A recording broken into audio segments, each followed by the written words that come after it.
temps de vous informer. Le journal.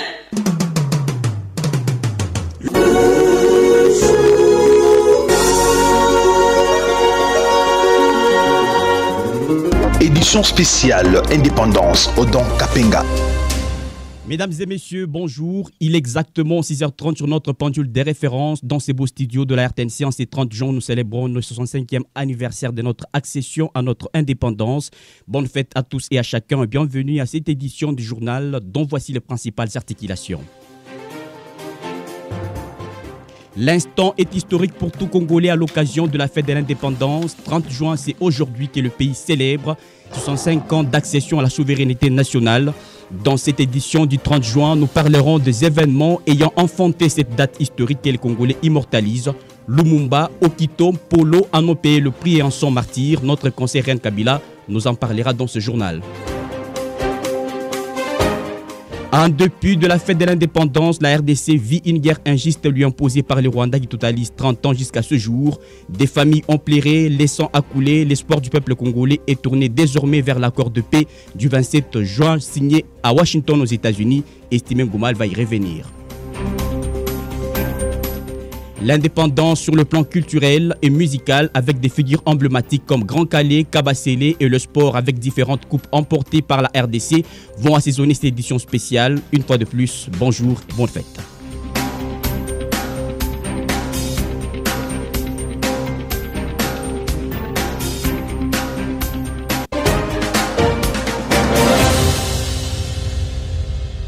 Bonjour mesdames et messieurs, 30 juin 1960, 30 juin 2025, 65 ans jour pour jour, la RDC vit son indépendance après plusieurs années de colonisation par la Belgique, un moment historique qui rappelle des durs moments de répression et de maltraitance humaine.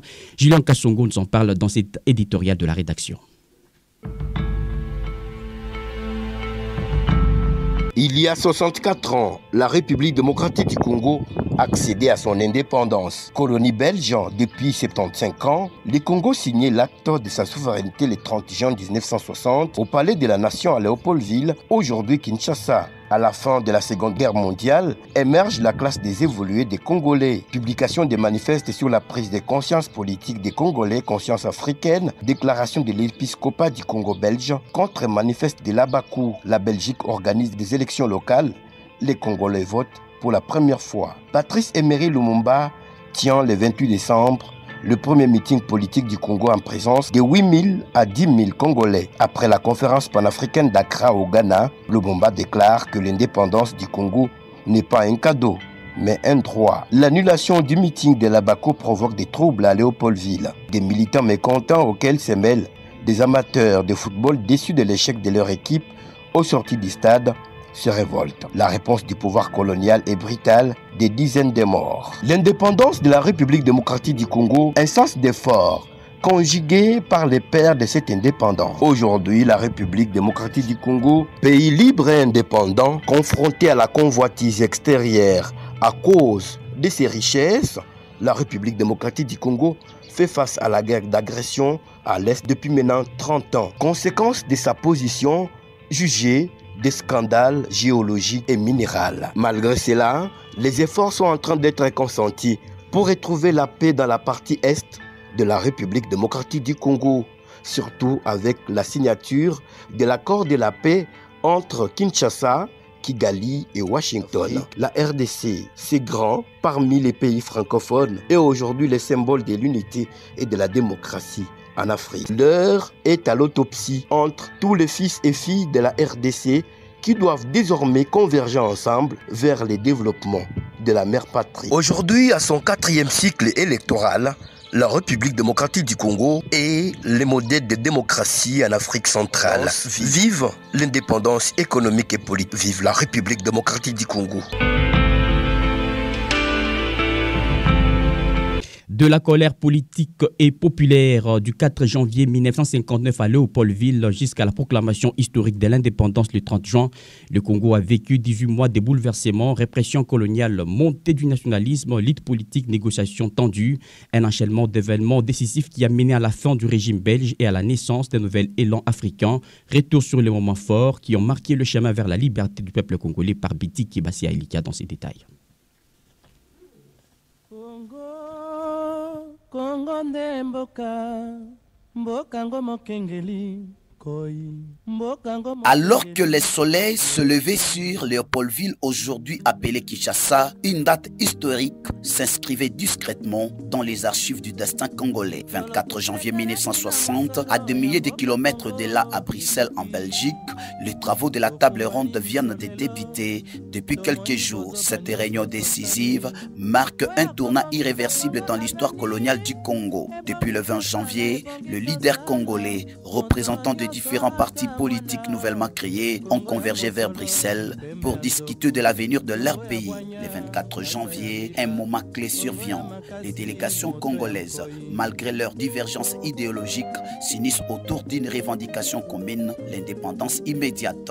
Parmi les figures d'éproux, Patrice Lumumba, leader du mouvement national congolais MNC, Joseph Kasavubu de la Bako, Moïse Tshombe de Konakat et bien d'autres. Leurs discours sont vibrants, parfois contradictoires, mais une volonté commune émerge, celle de rompre avec 75 ans de colonisation belge. Début février, les autorités belges, surprises par l'unité des Congolais et confrontées à la pression internationale, changent rapidement de position. Le 27 janvier 1960, le premier ministre belge Gaston Yassenck annonce une décision historique.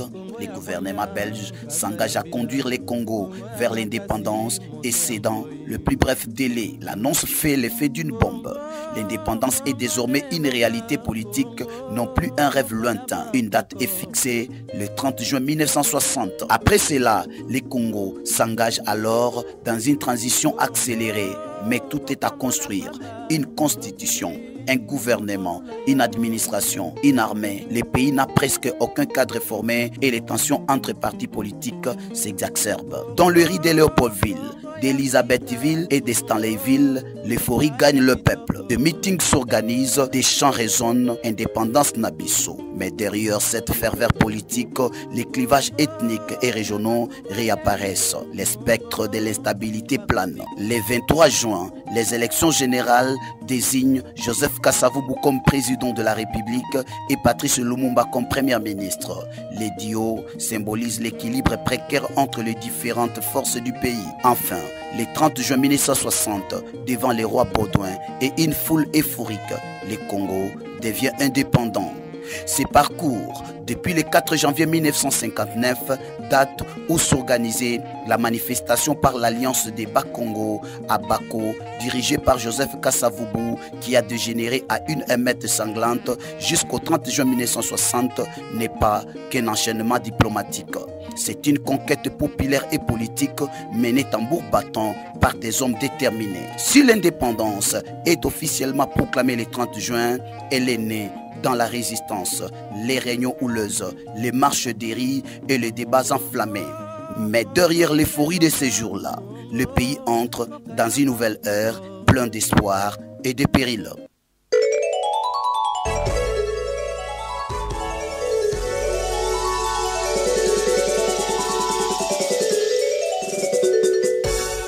Il y a 65 ans, jour pour jour, la RDC a accédé à son indépendance. Colonie belge depuis 70 ans, le Congo de Lumumba et de Kasavubu signaient l'acte de la souveraineté les 30 juin au Palais du Peuple ou au Palais de la Nation en présence des différentes personnalités belges et congolaises. Betty Aminata nous en livre l'ambiance de cette cérémonie du jour.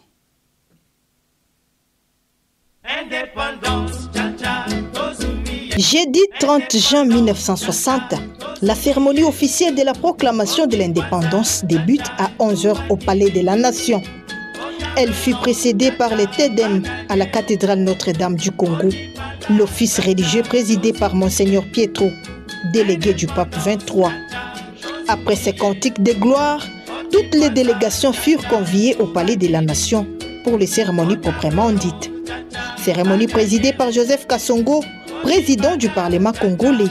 Invité à agrémenter les cérémonies de l'indépendance, l'African Jazz de Joseph Kabafele, dit Grand Calais, était déjà au Palais de la Nation depuis 9h, jouant le célèbre morceau enregistré à Bruxelles pendant la table ronde.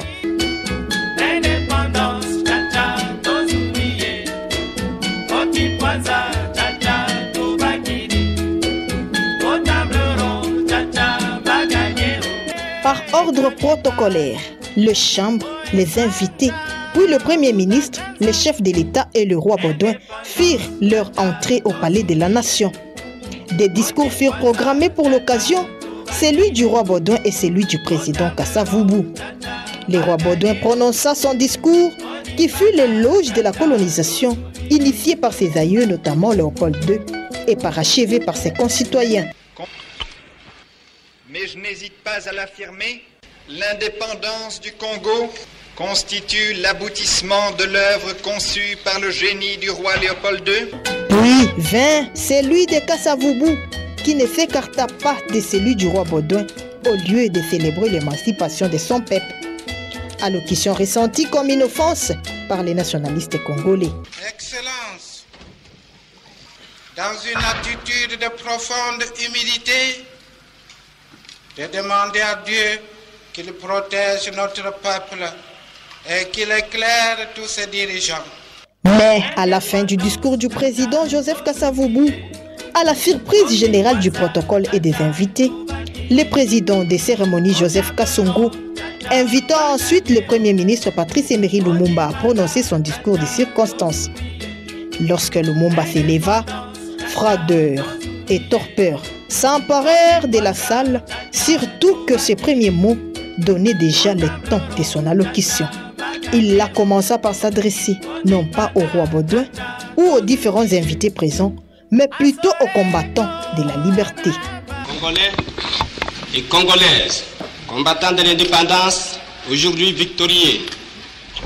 Car cette indépendance du Congo, si elle est proclamée aujourd'hui dans l'entente avec la Belgique, pays ami avec qui nous traitons d'égal à égal, ni les Congolais dignes de ce nom ne pourra jamais oublier cependant que c'est par la lutte qu'elle a été conquise. Chacun des invités ayant suivi le discours de Lumumba les prit selon son tempérament et son appartenance idéologique et politique. Quelques Congolais notamment, le président Joseph Kasavubu, chez qui le roi Baudouin s'était penché pour lui demander s'il en savait quelque chose, se sentirent fort embarrassés, tandis que les milliers belges et diplomatiques semblaient encaisser le coup. Après le discours de Lumumba, l'acte officiel de l'indépendance fut signé par le Premier ministre belge et congolais Gaston Esquins et Patrice Lumumba, contresigné par les deux ministres des Affaires étrangères Pierre de Vigny et Justin Marie Mbomboko. La cérémonie officielle terminée, elle fut suivie d'applaudissements et de cris de liesse à travers la ville et pays tout entier. Le cortège officiel alla ensuite vers la statue équestre de Léopold II où le roi rendit hommage à son ancêtre. Il y fut accompagné par le président Kasavubu, Iléo, président du Sénat, Kasongo Joseph, président du Parlement, Patrice Emery Lumumba, Premier ministre, Antoine Kizenga, vice-premier ministre, et Mbomboko, ministre aux Affaires étrangères. C'était une nouvelle ère qui avait commencé sans les Belges. Les rues ont été pris d'assaut. Il y avait des foules partout qui chantaient et dansaient. Vive l'indépendance! Vive le 30 juin 1960. Bonne fête d'indépendance à tous. Du 30 juin 1960 à nos jours, la République démocratique du Congo, pays de Lumumba, a été un terrain de nombreux événements ayant marqué le paysage politique congolais, de la prise de l'indépendance à la succession des dirigeants à la tête des différentes institutions, une histoire qui mérite une souvenance que je vous invite à suivre dans ces commentaires de Irène Kabila.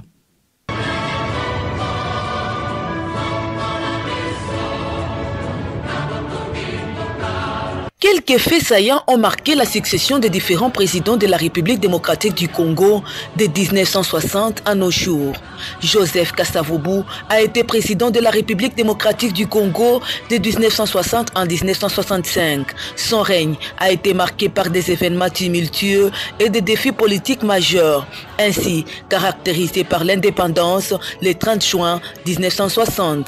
Cette indépendance a entraîné des conflits internes, notamment des luttes de pouvoir entre différents leaders politiques et la tension entre Kasavubu et son premier ministre Patrice Emery Lumumba a conduit à une crise politique majeure. Signalons que plusieurs défis ont façonné l'histoire de la République démocratique du Congo à cette époque. Et le règne de Joseph Mobutu a duré de 1965 en 1997. Marqué par plusieurs caractéristiques clés, Mobutu a pris le pouvoir par coup d'État en renversant le président Kasavubu. Il a rebaptisé le pays en République du Zaïre, qui symbolise une rupture avec le colonialisme. Avec son régime dictatorial, il a supprimé l'opposition politique en contrôlant les médias. Seul le mouvement de la révolution impère était autorisé, son régime étant critique pour la corruption. Il a reçu un soutien militaire malgré la violation des droits de l'homme.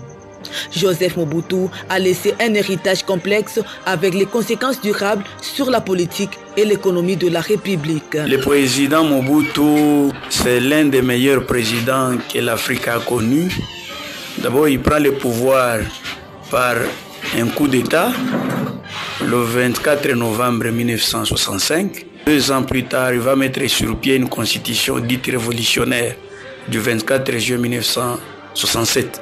C'est cette constitution qui lui a donné trop de pouvoir. Vers les années 70 jusqu'aux années 80-81, il deviendra pratiquement le leader incontestable de la République. C'est un président qui faisait la fierté du Zaïre. Mobutu a montré à la face du monde qu'il avait une armée au Nigeria. Notre armée est allée au Tchad, notre armée a été invitée au Burundi. Donc c'était une armée forte. Mobutu a versé dans la dictature sanglante. Laurent Désiré Kabila a pris le pouvoir en mai 1997 après avoir renversé la dictature de Mobutu et a mis fin au régime de 30 ans. Il a dissous les gouvernements de transition et a pris le contrôle direct du pays.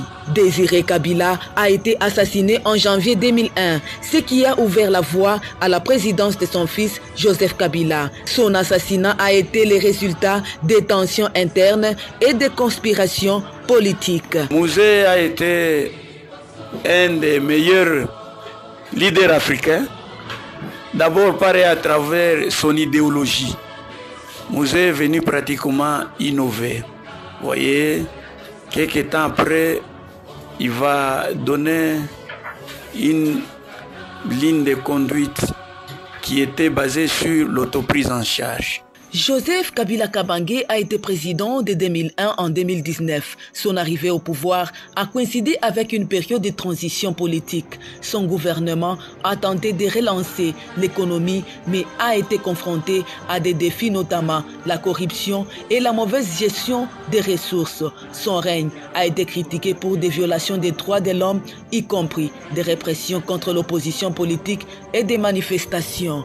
Kabila Kabange est le tout premier président qui a cédé le pouvoir d'une manière pacifique. Félix Tshisekedi Tshilombo a régné de 2019 à nos jours. Son règne a été marqué par plusieurs événements et enjeux importants. Tshisekedi a formé une coalition avec les Front commun pour le Congo FCC de Joseph Kabila, ce qui a conduit à des tensions politiques interne.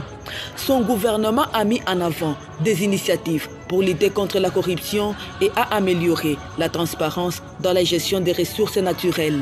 La RDC continue de faire face à des défis sécuritaires, notamment à l'est du pays où des groupes armés persistent. C'est par rapport au programme de 145 territoires.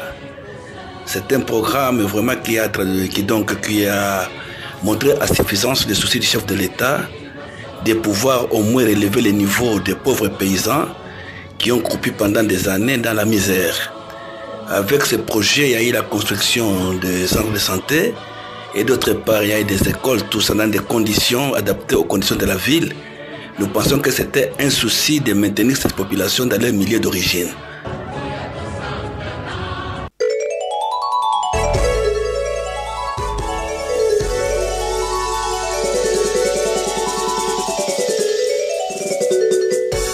65 ans d'indépendance face aux 30 ans de guerre à l'est de la République démocratique du Congo, ce qui cause un frein de la matérialisation de l'indépendance du pays. Le sport de tout le peuple congolais pour mettre fin au combat qui sévit au nord et au sud Kivu est tourné vers l'accord de paix signé ce 27 juin à Washington, les États-Unis. Cependant, il faut reconnaître qu'en ce jour de l'indépendance, plusieurs familles congolaises de l'Est vivent difficilement alors que le pays célèbre la fête de sa souveraineté. Estimé Ngomal. Indépendance, tcha tcha, 65 ans d'indépendance qui se célèbrent en ce 30 juin 2025 se déroulent dans un contexte particulier, avec la situation qui se vit à l'est du pays, notamment au nord et sud Kivu, où des milliers de Congolais aspirent à une fin totale de cette guerre qui totalise déjà plus de 30 ans et qui est la cause véritable de la déstabilisation des institutions locales et nationales. C'est ici l'occasion d'avouer dans cette pensée que cette guerre de l'Est est un frein à cette indépendance en République démocratique du Congo, étant donné qu'elle occasionne une instabilité de la situation socio-économique qui est le gage du développement. Il est vrai que sur le plan politique, la crise sécuritaire voudrait encore amener une certaine dépendance au lieu de l'indépendance. Depuis maintenant des décennies, les conflits sont alimentés par des tensions ethniques, des rivalités politiques, la lutte pour le contrôle des ressources naturelles précieuses qui sont à la base de la crise économique, d'où le pays est pauvre malgré la présence de lithium, cuivre, cobalt, de l'or et bien d'autres matières. La guerre à l'est du pays est donc une source d'insécurité sur tous les plans et prive les personnes de leur droit aux soins, à la scolarité, pendant que tout Congolais où qu'il se trouve mérite cette indépendance. Les Congolais est privé de tous ses droits sur son sol. En cette même journée de l'indépendance, plusieurs Congolais de l'Est manquent de l'eau et passent nuit à la belle étoile à cause de cette injustice et de la cupidité des ennemis des Congolais qui s'enrichissent sur les sols congolais. Trop c'est trop. La signature de l'accord signé ce vendredi 27 juin 2025, 3 jours avant l'indépendance, est un signal fort à tous ces bourreaux qui pillent les richesses de la République démocratique du Congo par des armes. Grâce aux efforts du premier citoyen congolais Félix-Antoine Tshisekedi, les Congolais sont vers le pas de la véritable indépendance et le sourire est presque déjà visible à tout Congolais, sauf ceux qui sont tournés vers le pessimisme. Les peuples congolais ont besoin de leur indépendance et c'est maintenant ou jamais. Bonne fête de l'indépendance. Merci à tous.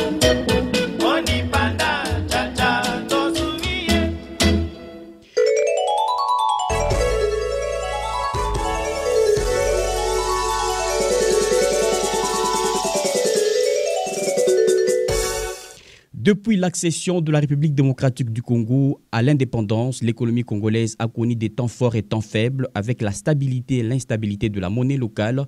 Plusieurs autres efforts sont encore en train d'être faits par le gouvernement pour répondre aux besoins de la population en termes du pouvoir d'achat.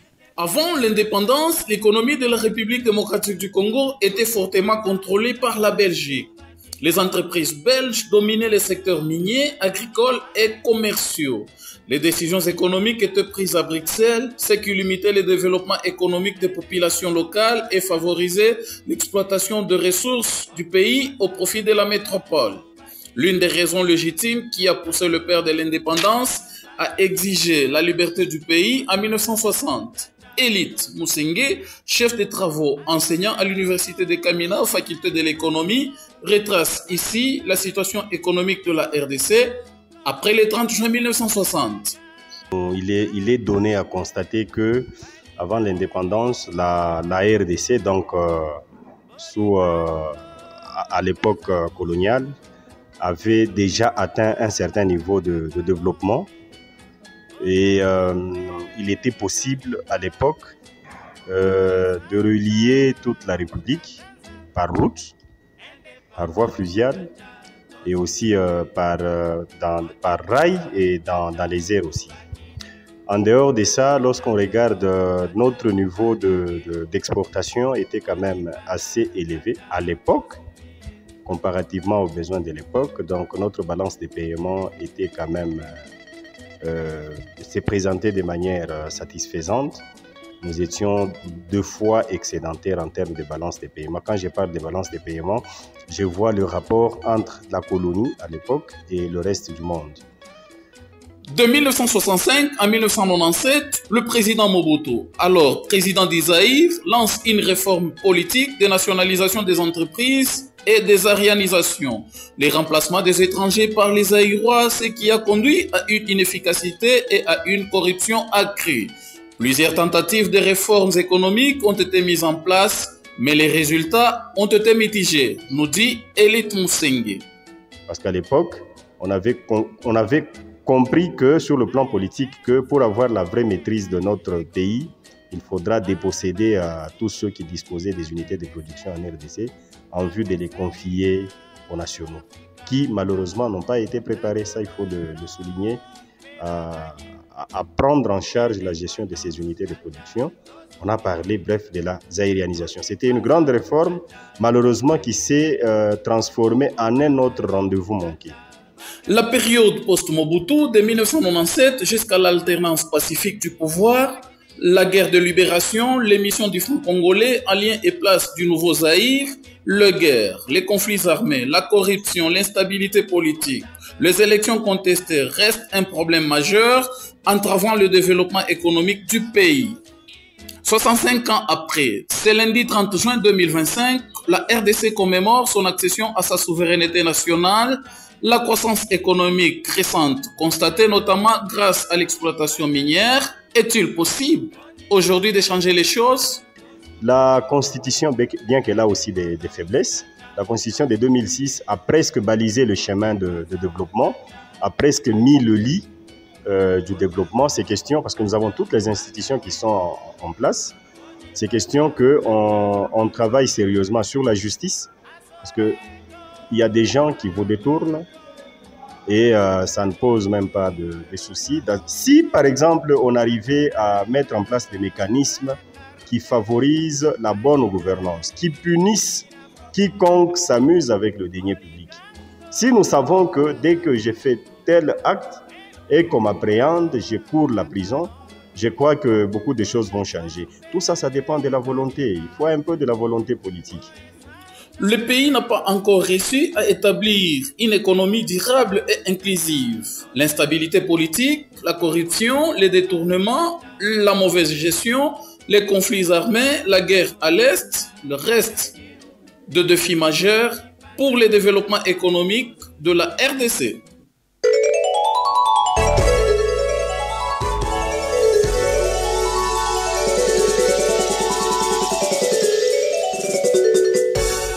Dans le domaine de la justice, la République démocratique du Congo a connu certaines avancées 65 ans après, allant par la mise sur pied de constitutions et l'établissement de juridictions compétentes pouvant permettre le traitement de problèmes de Congolais.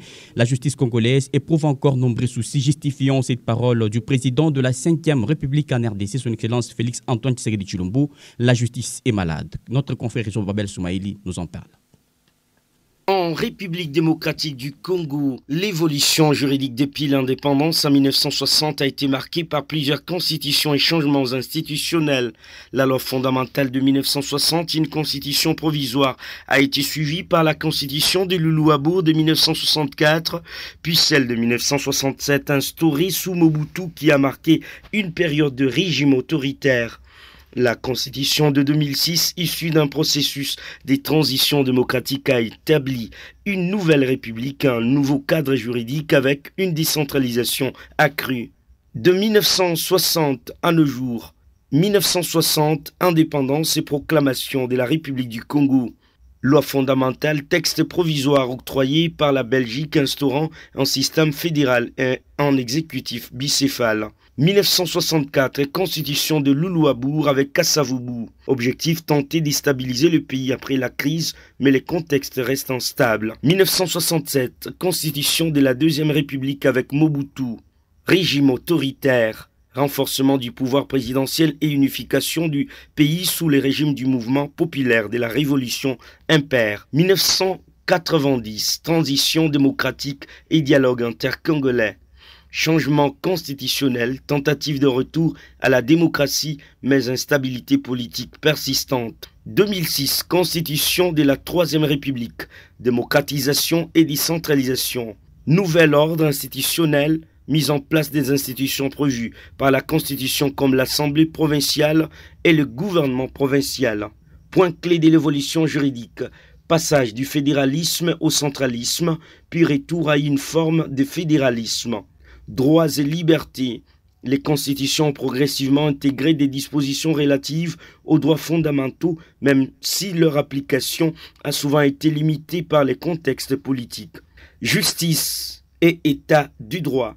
L'application des lois et le respect de l'état des droits sont des défis persistants, notamment en ce qui concerne la justice pénale et les systèmes pénitentiaires. Il convient de rappeler aussi qu'en RDC, la Cour constitutionnelle a été établie par l'article 157 de la Constitution qui stipule explicitement son institution. La Cour suprême de justice qui existait auparavant a été éclatée pour donner naissance à plusieurs juridictions dont la Cour constitutionnelle, la Cour de cassation et les conseils d'État. La Cour constitutionnelle est compétente pour connaître des litiges électoraux, examiner la constitutionnalité des lois et des règlements et statuer sur les conflits entre institutions.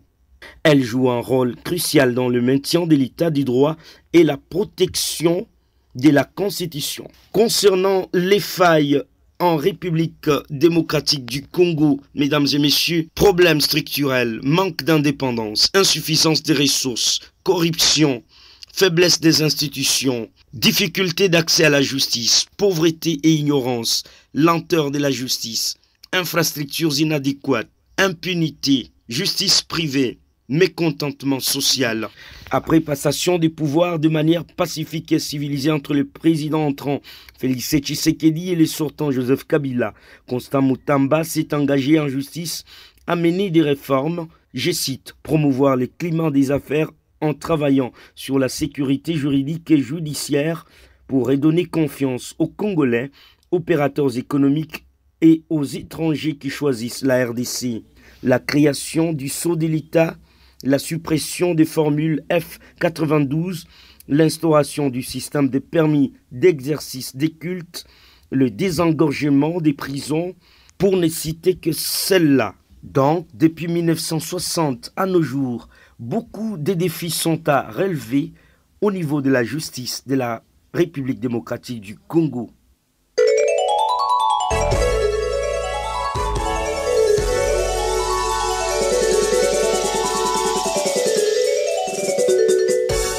Outre la politique, la justice et l'économie, la République démocratique du Congo s'est aussi illustrée avec sa culture, riche, influencée par les 450 tribus occupant les 145 territoires, un peuple chaleureux, une caractéristique distinctive, héritée des ancêtres qui ont marqué l'histoire de ces pays. 65 ans après, la culture congolaise vit et influence encore le monde.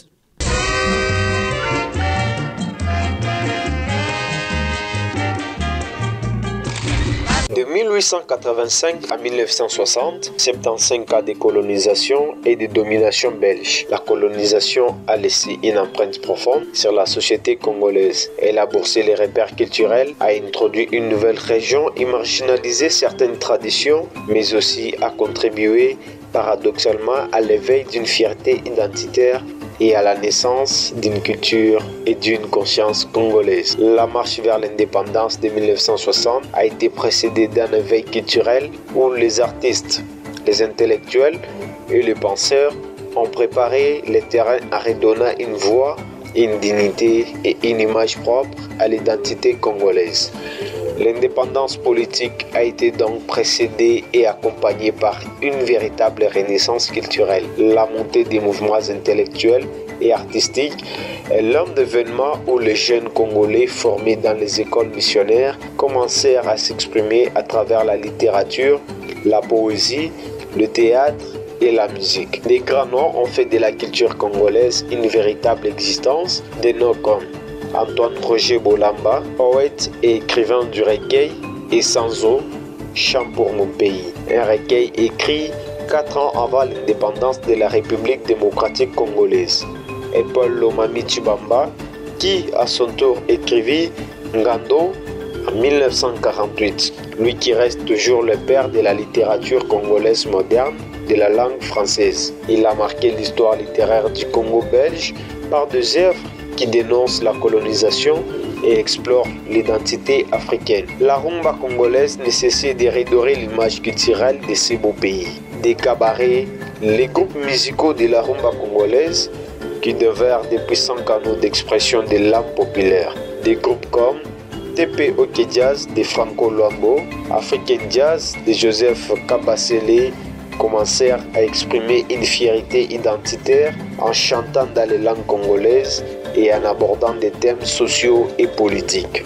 Les valeurs culturelles de la RDC restent les mêmes depuis 1960 jusqu'à nos jours.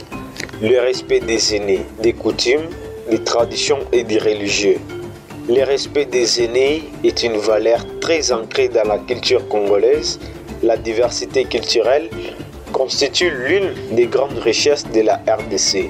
Le patrimoine culturel de la RDC est extrêmement riche et diversifié, englobant à la fois les sites naturels, des monuments historiques, des traditions, des arts, des pratiques sociales et des savoir-faire. La non-culture est un signe inférieur de la sagesse, disait José Arthur. Le patrimoine culturel de la RDC, l'art se crée. La culture se développe. La culture congolaise est l'essence de l'identité nationale dans une mosaïque ethnique. Son caractère hétéroclite constitue une richesse transcendante qui a su inspirer les arts, mais surtout la musique. Quand j'entends le mot culture, je sors mon revolver. Disait Hans Jost, l'art se crée, la culture se développe. Les sites du patrimoine mondial naturel dans le bassin du Congo, l'écosystème, le paysage culturel, reliques de l'Opé Okanda. Ces parcs nationaux constituent ainsi le patrimoine de ces beaux pays. Le parc national de la Garamba, le parc national de Kaouzi-Biega, le parc national de la Salonga, de Virunga. Après un long moment de turbulence, l'adoption progressive des langues nationales a eu lieu. Les Lingala, les Swahili, les Kikongo et les Chiluba. Dans la musique, le média, la radio et la presse, en rupture avec les âges exclusifs du français. Et l'histoire se termine par la table ronde à Bruxelles de janvier en février 1960, bien que minima politique a été aussi l'occasion pour les élites culturelles d'évoquer la question de l'éducation, des médias et de l'expression culturelle. Tout Congolais, bonne fête de l'indépendance.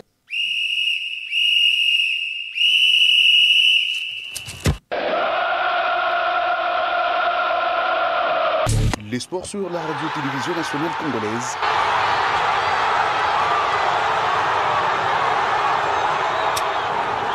Vous informez sportivement et notre devoir.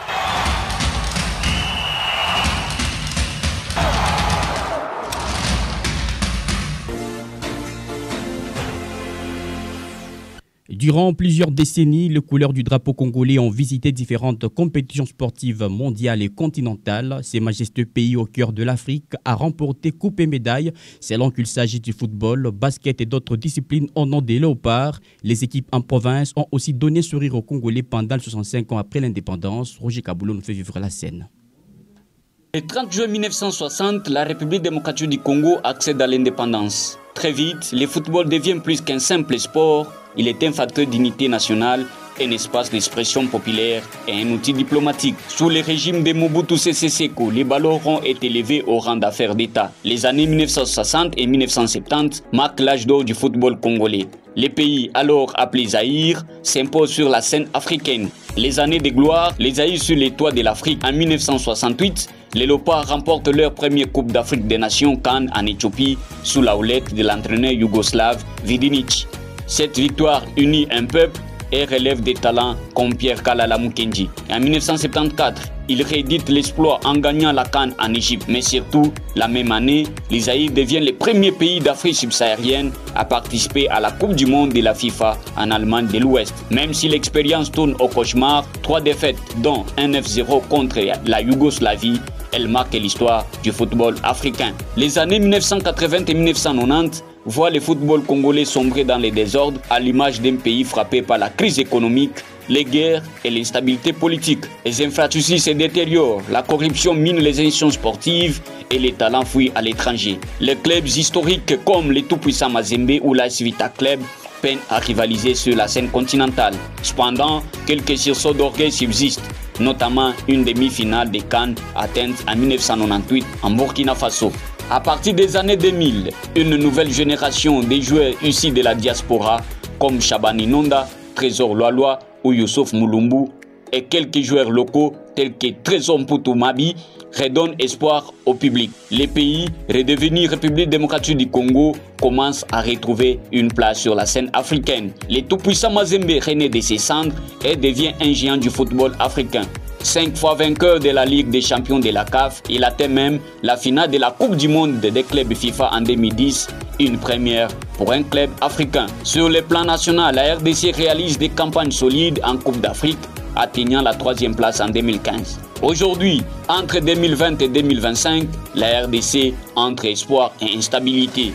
Le football congolais en 2025 est marqué par une dynamique paradoxe. Les talents ne manquent pas. Cédric Bakambu, Gaël Kakuta, Yohan Wissa, Chancel Bimba et bien d'autres, mais la Fédération congolaise de football association est régulièrement critiquée pour sa mauvaise gestion. Le championnat national reste peu médiatisé malgré la passion populaire. Des clubs comme le tout-puissant Mazembe, l'AS Vita Club, les DSMP, Lupopo, Maniema Union survivent grâce à des mécènes et des soutiens privés. Le football congolais, riche d'une histoire glorieuse, comme les 2 coupes du championnat d'Afrique des Nations, les 5 ligues des champions et 2 coupes de confédération du tout-puissant Mazembe, une ligue des champions de l'AS Vita Club et bien d'autres distinctions et d'un vivier de talents continue de lutter pour retrouver son rang. Si les réformes nécessaires sont mises en œuvre, la RDC peut redevenir une puissance du football africain, voire mondial.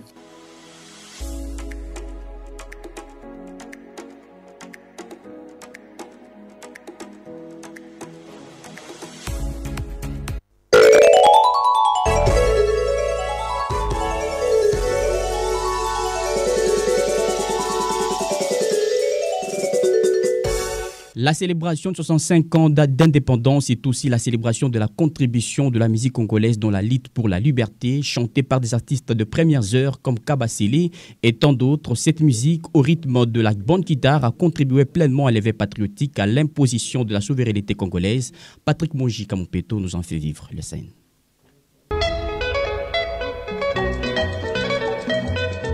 Nous avons maîtrisé la guitare avec les 10 doigts de façon étonnante. Ça c'est nous, ça se trouve dans le sang. Cette musique congolaise a eu la chance de coloniser pendant des décennies et des décennies l'Afrique noire. À Harlem, tu avais Armstrong, tu avais Duke Ellington, tu avais Count Basie. C'est la même chose au Congo. Tout le monde rêvait d'aller à Kinshasa. La musique congolaise depuis l'indépendance est marquée par l'émergence de la rumba congolaise et une fusion des genres musicaux africains et cubains, ainsi par l'évolution des divers styles populaires. La période post-indépendance a vu la musique jouer un rôle important dans l'affirmation de l'identité nationale et dans la vie sociale et culturelle des Congolais et Congolaises. 4 vagues ont essentiellement marqué la genèse de la musique au Congo, Léopoldville, aujourd'hui Kinshasa. Primo, la vague de 1930 à 1950. Considérée la vague des précurseurs, cette période est celle de la vraie naissance de la musique congolaise, utilisant les instruments traditionnels, à l'occurrence l'ikende. Jusqu'en 1937, il n'existait aucun document écrit donnant la date et lieu précis. Comme précurseurs de cette génération, nous citons Antoine Wendo Kolosoy, Henri Bowana, Kameli, Ferrouzi. La liste est exhaustive. Segundo, la vague de 1950 à 1960, considérée pour les pionniers. Cette décennie s'est caractérisée, selon Manda Chebois, par la modernisation de la musique congolaise avec l'apport des instruments acoustiques, les studios d'enregistrement monopistes et le développement de l'industrie phonographique. C'est ici naissent des orchestres professionnels comme African Jazz de Kabasele, José Di Grand Calais et de Hockey Jazz de Luambo François Di Franco, puis Congo Jazz, Negro Jazz, Rack à Mambo. Tertio, la vague de 1960-1970 considérée classique. Cette décennie, au-delà de spécificités individuelles, artistiques observées, ont adopté progressivement un ensemble de normes techniques de production.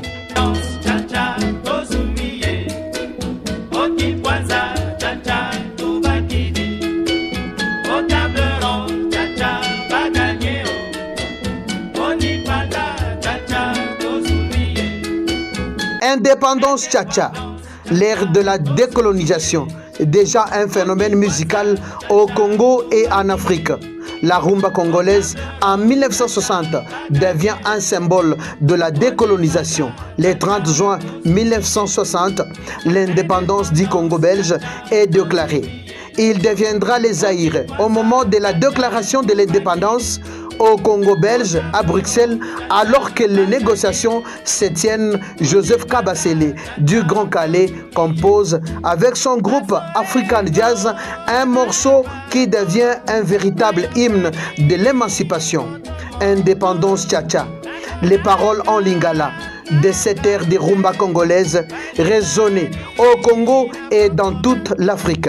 Citons quelques musiciens principaux de l'ère: Luambo Franco, Pascal Taboulé Rochero, Gérard Madiata, Roger Izeidi, Ebongo Diwanjo et les autres ont tous fait les beaux temps de la révolution musicale de la RDC. La quatrième vague de 1970 à 1990 jusqu'à nos jours, considérée la nouvelle génération, caractérisée par l'émergence des jeunes musiciens, marquée par les goûts de l'évolution au sein des petits ensembles de quartier, en faisant preuve d'une habileté exceptionnelle du point de vue de la réussite matérielle, élégance vestimentaire occidentale. Voilà, le 14 décembre 2021, la rumba congolaise a été renommée par l'UNESCO comme patrimoine culturel immatériel de l'humanité. Signalons que c'est à cette vague que nous reconnaissons les orchestres comme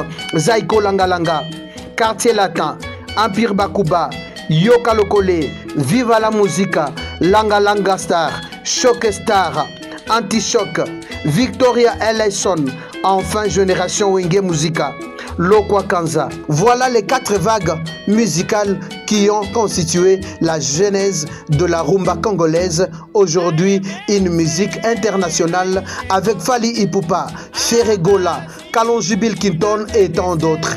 Voilà tout pour cette chronique musicale qui a les loisirs de brosser le fait saillant de la musique congolaise de 1960 à nos jours. Vive l'indépendance de la RDC, vive la rumba congolaise, bonne fête de l'indépendance à tous. Sous cette bonne musique s'achève ce journal sur les antennes de la radio-télévision congolaise. Mesdames et messieurs, merci de nous avoir suivis. Merci à toute l'équipe rédactionnelle qui a concouru à la rédaction de ce journal. Merci au directeur provincial de la RTNC pour sa supervision, la coordination de Julien Kassongo, la technique assurée par Bastien Gattuso, Crispin Dalla, Patrick Mongi, Papi Kipouké. Quant à moi, j'aurai le plaisir de vous rencontrer prochainement. Bonne fête à tous et bonne journée.